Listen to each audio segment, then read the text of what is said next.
So recently I had someone really close to me ask me for a verse that they could meditate on and think about. And I don't like giving the standard verses that people give all the time, like the Psalms 23, or even like in the Sermon on the Mount when Jesus tells you that do not worry about tomorrow, for tomorrow will worry about itself.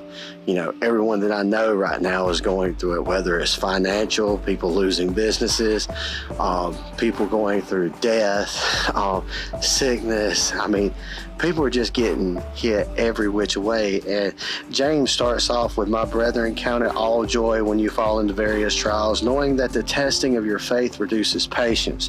But let patience have its perfect work, that you may be perfect and complete, lacking nothing."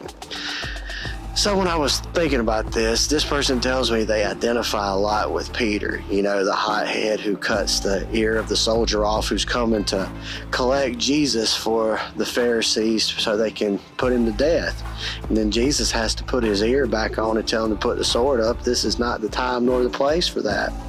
So when I got to thinking about Peter, the verse that jumped out at me is 1 Peter 4:17. "For the time has come for judgment to begin first at the house of God. And if it begins with us first, what will the end be of those who do not obey the gospel?" And when you hear that and you realize that those guys were Jewish and they really knew the Old Testament really well, when you go back to Ezekiel 7, 8, and 9, I think he was talking about the same events of when Babylon falls. I mean, because listen to this from Ezekiel 9. It comes out and it says, "And he called to the man with linen who had the writer's inkhorn at his side, and the Lord said to him, Go through the midst of the city, through the midst of Jerusalem, and put a mark on the foreheads of the men who sigh and cry over all the abominations that are done within it. To the others he said in my hearing, Go after him through the city, kill. Do not let your eyes spare, nor have any pity. Utterly slay old and young men, maidens, little children, and women. Do not come near anyone whom the mark is on, and begin with my sanctuary." You know, guys,